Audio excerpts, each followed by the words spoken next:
Probably this is the most unique and aesthetic place in Khilgaon cause এই রেস্টুরেন্টের প্রত্যেকটা corner just a piece of park. Picture লাভারদের জন্য এটা একদম পারফেক্ট একটা place and I was surprised যে ওদের food menu was super budget friendly. Appetizer, drinks বা sea food item budget just 500 টাকা হলেই হবে। সো আজকে বলবো খিলগাঁওয়ের রিসেন্ট ভাইরাল ভ্যানিশিয়ার সুদিং অ্যান্ড বোল্ড অ্যাম্বিয়েন্সে আমার এক্সপিরিয়েন্স কেমন ছিল। হ্যালো এভরিওয়ান, কি অবস্থা সবার? রিসেন্টলি ফেসবুক, ইনস্টাগ্রাম অ্যান্ড টিকটকে খিলগাঁওয়ের নিউলি ওপেন একটা রেস্টুরেন্ট ভ্যানিশিয়াকে নিয়ে বেশ হাইপ অ্যান্ড পজিটিভ রিভিউ দেখছিলাম।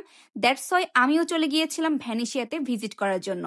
এই রেস্টুরেন্টের প্রত্যেকটা কর্নার পিকচার পারফেক্ট। এটা এত বেশি ফটোজেনিক একটা রেস্টুরেন্ট, যারা পিকচার তুলতে পছন্দ করেন তাদের জন্য পারফেক্ট একটা প্লেস হতে পারে। Western and digital tablet menu হওয়াতে প্রতিটা খাবারের পিকচার অ্যান্ড কোয়ান্টিটি দেখে আপনারা ফুড অর্ডার করতে পারবেন, যেটা ঢাকার অন্যান্য রেস্টুরেন্টে খুব বেশি অ্যাভেলেবেল থাকে না। এই ব্যাপারটা খুবই ইমপ্রেসিভ ছিল। ভ্যানিশিয়াতে আমরা বেশ কিছু ফুড আইটেম ট্রাই করেছিলাম অ্যান্ড প্রত্যেকটার প্রাইসই 500 টাকার কম। প্রাইস অনুযায়ী কিন্তু কালামারির কোয়ান্টিটি ওয়াজ ইনসেইন অ্যান্ড এই সসের সাথে কম্বিনেশনটা কিন্তু একদমই পারফেক্ট ছিল।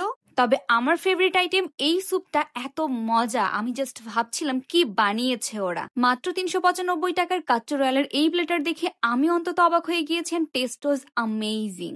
মাত্র 495 টাকার প্রন ক্যাকারের উপরের লেয়ারটা এত crispy and to be honest ভেতরে সফট আর স্পাইসি। সাথে নিয়েছিলাম এসপ্রেসো ব্রাউনি, যেটার দাম ছিল মাত্র 350 টাকা। অ্যান্ড আরো ট্রাই করেছিলাম চকলেট ব্রাউনি অ্যান্ড এটা খুবই মজা ছিল। And it was the best brownie I have ever eaten. Overall আমি বলবো তাদের decoration 10 on 10, food ambience and তাদের বিহেভিয়ার খুবই ভালো ছিল। অ্যান্ড সব থেকে স্যাটিসফাইং বিষয় ওদের কিন্তু অনেক ধাপে ডিসকাউন্ট অ্যাভেলেবেল আছে। তাই তোমরা দেরি না করে ভিজিট করে ফেলো ভ্যানিশিয়াতে।